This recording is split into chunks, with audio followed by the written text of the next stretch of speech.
Vous êtes prêts? Je vous dis 3, 2, 1. Bonjour, bienvenue sur Good Morning CHU. Aujourd'hui, je suis accompagnée de Cléophée. Bonjour Cléophée. Bonjour. Nous avons le plaisir d'accueillir Clément Viala, qui est photographe. Bonjour Clément. Bonjour les filles. Tout d'abord, quel âge avez-vous? J'ai 26 ans. Toi, d'où originaire? Je suis originaire du bassin d'Arcachon, juste à côté de Bordeaux. Quand est née votre passion pour la photo? Quand j'étais tout petit, j'ai commencé à faire de la photo à l'âge de 12 ans à peu près.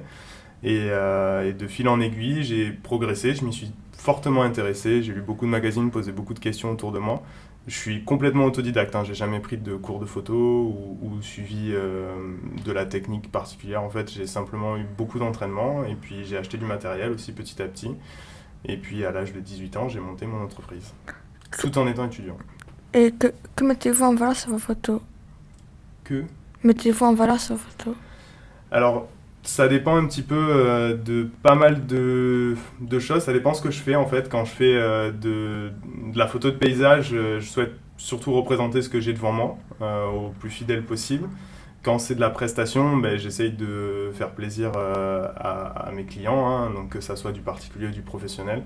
C'est assez aléatoire. Il n'y a pas il n'y a pas que du hasard non plus. Quand je vais faire de la photo d'orage, par exemple, je suis les cartes météo, je me retrouve pas à un endroit comme ça à l'aveugle. Je sais exactement où je veux aller, je sais exactement ce qui va arriver en face de moi, ou approximativement. Du coup, ce que je souhaite montrer, c'est surtout, pour la photo de paysage, peut-être les modifications aujourd'hui qu'on retrouve dans l'environnement. Donc d'un point de vue un petit peu écologique, il y a toujours quelque chose à voir. Et le souvenir en règle générale. Quel est votre appareil photo que vous utilisez? Alors, il y a quelques grosses marques qui se démarquent dans la photo. Moi, personnellement, j'utilise un Canon. Pour ceux que ça intéresserait, un Canon 5D Mark III, essentiellement avec un seul objectif, c'est le 24-70. J'en ai d'autres, mais qui me servent un petit peu moins. Et voilà avec quoi je travaille. C'est pas forcément le meilleur boîtier sur le marché, loin de là. Il y a d'autres choses bien plus intéressantes, mais c'est une question de goût et d'habitude. Vivez-vous de votre passion de la photo? Je vis pas à 100% de ma passion de la photo, mais je m'en rapproche. Quel événement avez-vous couvert J'ai couvert plusieurs événements. Dans les gros événements que vous connaissez peut-être, c'est le Vendée Globe, Oui. il y a 2 ans. Oui. Donc j'ai couvert le Vendée Globe, j'étais sur l'eau. J'ai couvert plusieurs fois Bordeaux Fête le Vin, qui est aussi quand même un gros événement où j'ai eu des accès absolument extraordinaires. D'ailleurs, je remercie énormément l'organisation et la mairie de Bordeaux du coup de pouvoir m'offrir cette chance. Après des événements pareils, quand même assez importants, Garo Rock, que vous connaissez aussi peut-être. Oui. Voilà, donc j'ai découvert Garo Rock 2 fois en tant que photographe ou photojournalisme, donc on se rapproche des deux. Puis après des événements un peu plus petits, divers et variés. Et quel événement aimeriez-vous couvrir? Ça, c'est pas une question facile. Quel événement j'aimerais couvrir? J'aimerais beaucoup faire l'Ironman aux États-Unis si un jour j'en ai l'occasion. Pas l'Ironman, pardon. Le Burning Man. Je me suis planté de. Tu pourras le. Non, t'assumes. Le Burning Man, ouais. Ça, c'est un truc. Ou le Holi Festival. Dans les festivals un petit peu très originaux, pas forcément faciles à atteindre. Ouais, ça me plairait bien d'aller faire un tour, un de ces quatre. Juste, les filles, est-ce que vous savez ce que c'est le Burning Man? C'est pas un marathon? Non, ça Alors, c'était est-ce que l'Ironman. vous- Je me suis Est-ce que vous trompé. pouvez lui demander c'est quoi le Burning Man? D'accord. Qu'est-ce que le Burning Man? Alors le Burning Man, c'est un festival qui a lieu aux États-Unis, qui rassemble plusieurs dizaines de milliers de personnes dans le désert en fait, et entre guillemets tout est permis. C'est-à-dire que c'est un festival qui est artiste dans tous les sens du terme. On peut venir avec des constructions extravagantes, comme rester nu pour faire le festival, écouter de la musique de tout type, participer à des choses. Voilà, c'est assez extrême, mais si je devais le faire, c'est pas pour le côté me balader nu dans le désert. C'est pas quelque chose qui m'intéresse, mais c'est plutôt pour le couvrir vraiment sous forme de photos et vivre quelque chose dont j'ai énormément entendu parler, où j'ai vu beaucoup de reportages, mais finalement, tant qu'on n'a pas vécu les choses, je pense qu'on se rend pas bien compte ce que c'est. Et quitte à être déçu d'ailleurs. Et laquelle de votre photo est la préférée? Laquelle de mes photos est la préférée? C'est compliqué ça comme question.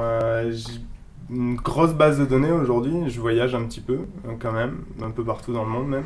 Et j'ai des photos que j'aime bien. Il y en a une que j'ai faite l'année dernière que j'aime particulièrement. C'est la photo d'un orage sur le bassin d'Arcachon. D'un Arcus, exactement. Un Arcus, il y a beaucoup de personnes qui ont dû en voir sur Bordeaux. C'est un espèce de gros rouleau comme ça qui arrive et qui avale un petit peu tout. Et en fait, quand j'ai réalisé cette photo, on était deux. Moi et une personne au bout de la jetée d'Arès exactement, qui est arrivée en même temps que moi avec un instrument de musique africain et qui s'est mis à jouer en fait face à cet immense nuage et des éclairs qui tombaient vraiment dans tous les sens. Et il est parti en même temps que moi sous un déluge de pluie et de vent tellement fort que j'ai eu du mal à ouvrir la portière de ma voiture. Donc c'est un peu le côté l'homme face à la nature que j'aimais bien ressentir ça, et c'est ce que je recherche d'ailleurs des fois dans certaines photos, c'est cette adrénaline, se sentir comme une petite fourmi en fait au milieu de cette force. Avez-vous des rêves comme d'être publié dans un journal ou faire partie d'une exposition? J'aimerais beaucoup devenir photographe pour National Geographic. Si ça devait être un grand rêve, ça serait celui-ci. Aujourd'hui, tout le monde a un téléphone portable qui peut prendre de très belles photos. Pensez-vous que cela peut impacter le métier de photographe? Ça impacte sérieusement le métier de photographe, surtout le métier de photojournaliste, pour ceux qui vivaient du journalisme en fait et de la photojournalistique. Parce qu'aujourd'hui, n'importe qui peut dégainer son téléphone portable pour photographier quelque chose qui est en train de se passer dans la rue. Et on le voit énormément. Du coup, on se retrouve avec des médias qui n'achètent plus les photos professionnelles, mais qui utilisent les photos de l'internaute ou de DR, parce qu'ils ont l'habitude de faire ça quand ils n'ont pas trouvé le nom de l'internaute. Du coup, ça porte un préjudice à ce niveau-là. Après, est-ce que ça porte un préjudice au vrai photographe professionnel qui veut couvrir un mariage, qui veut couvrir une conférence dans une grosse société ou qui fait de la photo de paysage pour faire de la décoration? J'en suis pas sûr. Avez-vous des photographes qui vous inspirent? Ouais, j'ai eu, étant donné que je fais de la photo aérienne, Yann Arthus Bertrand qui est connu, qui est français, forcément. Après, il y a un photographe américain qui s'appelle Peter Leak, qui est un photographe de paysage qui fait des choses assez exceptionnelles. Mais il y en a d'autres, il y a Max Reeve qui fait aussi des choses très très jolies que je vous conseille d'aller voir. Il a une page Instagram par exemple qui est juste fantastique. Ouais, oui, il y a quelques photographes quand même, je dirais pas qui m'inspirent, mais dont j'aime vraiment le travail et où je serais prêt à potentiellement acheter une photo pour mettre chez moi. Et quels sont vos projets en tant que photographe? Continuer à voyager, continuer à travailler et continuer à me faire plaisir. Avez-vous un site internet ou des pages sur les réseaux sociaux où on pourrait vous suivre? Bien sûr, j'ai un site internet, donc c'est assez simple, c'est www.clementviala.com. J'ai un Facebook, Clément Viala, tout simple, c'est pas une page, c'est un compte. La page étant complètement inactive. J'ai un Instagram, et pour le coup, là, Instagram, les photos que vous y trouverez, c'est des photos qui sont faites uniquement avec mon téléphone portable et qui sont postées à l'instant présent. C'est-à-dire que je fais une image, parce que je suis en train de faire ça, je la poste sur Instagram, et donc c'est la réalité à plus ou moins 10 minutes, on va dire.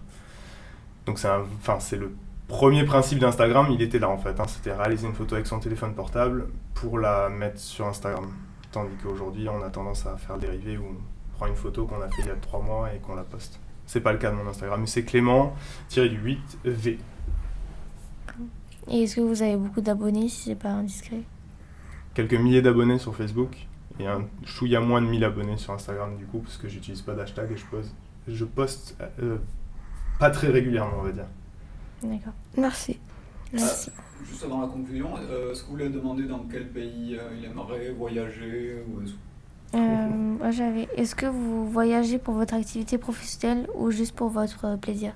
Les deux, mon capitaine. Je voyage des fois pour mon activité professionnelle, parce que je vais réaliser des photos. Par exemple, là, je pars aux îles Lofoten au mois de février. Je sais pas si vous savez où c'est, mais c'est au nord de la Norvège, en fait. Et le but, c'est d'aller faire des photos des aurores boréales, entre autres. Donc là, c'est un petit peu pour mon plaisir, mais je pars avec un collègue photographe, donc ça va être aussi pour faire quelque chose derrière. Probablement quelques articles, des partenariats avec des marques aussi, peut-être. C'est en cours d'étude, on va dire. Et après, je peux voyager aussi pour mon plaisir, le côté personnel, mais je réalise toujours des images quand je voyage. Et y a-t-il un pays en particulier où vous aimeriez y aller? J'aimerais revenir dans un pays qui est l'Australie, dans lequel j'ai vécu. Ah, d'accord. Merci. Donc c'était Clément la photographe. Merci beaucoup d'avoir répondu à nos questions. C'était Good Morning CHU. Au revoir. On se retrouve demain pour une nouvelle émission. Merci beaucoup, au revoir. Juste, j'ai l'impression, je me suis peut-être trompé, mais t'as dit Burning Heads, non? Burning Man. C'est Burning Man? Ouais. On va juste refaire ça. Celle-là, ouais. Ouais, alors je sais plus comment on a Non, parce posé qu'au la début j'ai question. dit Iron Man, je sais pas, ça s'est mélangé et... Alors, je sais comment on posait la question. Quel événement aimeriez-vous couvrir? Ouais. Bah, tu vas essayer de dire le plus naturellement du monde, le Burning Man. T'inquiète, je vais la rattraper. Quel événement aimerais-tu couvrir, Clément? Eh bien, j'aimerais bien couvrir le Burning Man, par exemple, ou le Holi Festival, deux festivals qui n'ont rien à voir. Un aux États-Unis qui est peut-être beaucoup plus trash et un en Inde qui est plus coloré. Quelle arnaque la radio. La radio qui n'est pas en live. Hein. Ouais. C'est parfait. Et le Ironman, je connais peut-être, mais... Ironman, c'est un triathlon en fait. Mais j'en ai déjà vécu un quand j'étais en Australie. Ouais. Mais ça n'a rien à voir, c'est juste que dans ma tête ça s'est mixé. Mais c'est le triathlon le plus extrême au monde. Il y en a plusieurs en fait dans le monde. Ouais. Il n'y en a pas énormément. Et c'est 3 km 8 de nage. Ouais. Après, c'est 180 km de vélo. Et tu finis par un marathon. Donc 41,5 ou 42 km. Ouais. Voilà. Oui. Et il faut être qualifié, hein. Tout le monde ne peut pas se dire tu fais un Ironman. Je te dis, il y en a quelques-uns dans le monde. Et quand j'étais en Australie, j'en ai vu un, et les meilleurs faisaient 7h30, je crois. C'est un Français qui avait gagné, c'est une grosse somme d'argent à gagner au bout. Ouais. C'est 50 000 $, Ok. tu vois. Ouais. Mais c'est des machines. Ah bah, La nage, ils la font en 45 minutes. Après les 180 km de vélo, je sais plus combien c'était, 2h30 je crois. Et pareil pour le marathon, 2h30, Ouais. ou 3h, tu vois. Et ils enchaînent. Ils commencent le matin et ils finissent les meilleurs en fin de début d'après-midi, quoi. Ouais. Puis il y en a qui courent encore, hein, ils mettent 12h, 13h. Voilà. Ouais. Et qu'est-ce que je voulais demander? Ça m'est passé par la tête. En tout cas, j'ai vu dans le Burning Man aux États-Unis, on n'a pas le droit d'apporter d'argent, apparemment, et genre c'est C'est que ouais. tu troques. Beaucoup de trucs, ouais. Après, il y a du plus et du moins hein, dans le Burning Man. J'aimerais le vivre, mais tu vois, j'ai vu des reportages qui m'ont plus dégoûté que donné envie d'y aller. C'est beaucoup de drogue, beaucoup de sexe, sans rien, juste comme ça là. C'est pour ça que j'ai précisé, c'est pas pour ça que j'ai envie d'y aller, c'est juste pour voir l'expression artistique des gens en fait. Quand t'as pas de limite, quand on te dit voilà, t'es dans le désert et là tu fais ce que tu veux, artistiquement parlant, qu'est-ce que t'es capable de créer? Sachant que tu vas le brûler à la fin, c'est vraiment ça aussi. Hein. Et ça, je trouve ça assez passionnant de se dire, voilà, il n'y a pas de limite. Aujourd'hui, on nous met toujours des barrières pour tout. Et du moins pour plein de choses. Et en fait, voilà, là, tu peux sortir un petit peu du cadre et te dire, ça, je peux le faire. Ils voulaient pas en faire où ça s'est fait en France, une sorte d'équivalent, c'était dans le Pays Basque. Ouais, dans le Pays Basque, ils en avaient parlé, mais c'était entre France et Espagne, hein, c'était du côté des Bardenas plutôt, donc plutôt Espagne, mais ça pourra jamais se faire, déjà c'est protégé comme endroit. Et en plus de ça, au niveau des Bardenas, il y a une zone militaire qui est au sein des Bardenas espagnoles. Ça se fera jamais. En tout cas, si ça se fait, ça se fera jamais dans la dimension américaine. Ça se passe où en Amérique? Au Texas, je crois. Ouais. Je crois que c'est au centre des États-Unis. Ok. Donc c'est très compliqué pour avoir des billets. Ouais. Oui, c'est Déjà, ils ouvrent la billetterie plusieurs fois. Ouais. Et ils lâchent que quelques billets. Ça augmente au fur et à mesure. Oui. Et ça peut coûter très très cher. Oui. Plus après prendre l'avion, les multiples transports pour arriver jusqu'à là-bas. C'est très compliqué, hein. Franchement, c'est un gros financement. Je pense qu'il faut à peu près, pour être confortable, je dirais entre 5 et 10 000 euros pour pouvoir le faire bien. Ouais. Matériel compris, on va dire si tu as des petites choses à racheter et tout ça. Et surtout location d'un véhicule, parce que tu peux aller là-bas et te dire ok, je vais planter ma tente et puis les gens vont m'aider, et puis tu peux aussi arriver et être un peu plus confortable. Si je devais le faire, j'aimerais peut-être être un peu plus confortable. Ouais. Donc c'est un budget conséquent que je ne mettrai pas de sitôt juste pour un festival des États-Unis. J'ai d'autres projets avant ça. Voilà.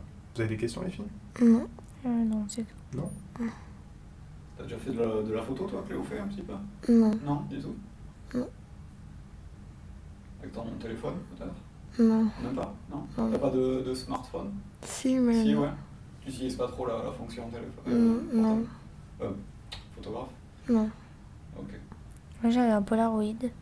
C'est Et- cool ça. Ouais. Ça reste. En Ouais. plus, quand tu le fais, tu peux le donner à tes amis et tout. C'est Ouais, sympa. c'est- Ça se fait beaucoup, tu vois, pour les mariages. Ouais. De mettre des Polaroids sur les tables ou juste à un endroit et les gens après collent la photo ou les conservent. Mm. C'est quelque chose qui est très très à la mode. Enfin, qui est revenu à la mode en fait, parce que Polaroid, ça a quand même quelques années. Mm. Et puis c'est bien revenu à la mode là ces derniers temps. On m'avait dit, mais c'était peut-être une bêtise, que les photos des Polaroid faire s'user, ça s'effaçait pas, mais là, les couleurs. Écoute, j'ai pas de Polaroid, mais Ouais. on m'a offert une photo de Polaroid il y a 5 ans. Et je l'ai posée dans ma chambre au même endroit. Elle prend le jour comme le reste de la chambre, tu vois, le soleil et tout. Elle a pas changé. Hein. D'accord. Après, elle a que oui, 4 ans et demi ou 5 ans. Hein, Ouais. elle a pas 20 ans. Mhm. C'est sûr que les photos, au bout d'un moment, oui, ça peut se passer suivant leur utilisation. Mais là, je suis pas trop convaincu par ça. Ok. On verra dans 15 ans. Ouais. Si je reviens dans 15 Ok, ans, bah tu vois, oui, je tu pourrais te reviendras. dire... Spécialement pour ça. Ok, bon, bah, très bien. Mais bon, je continue à enregistrer. Pof.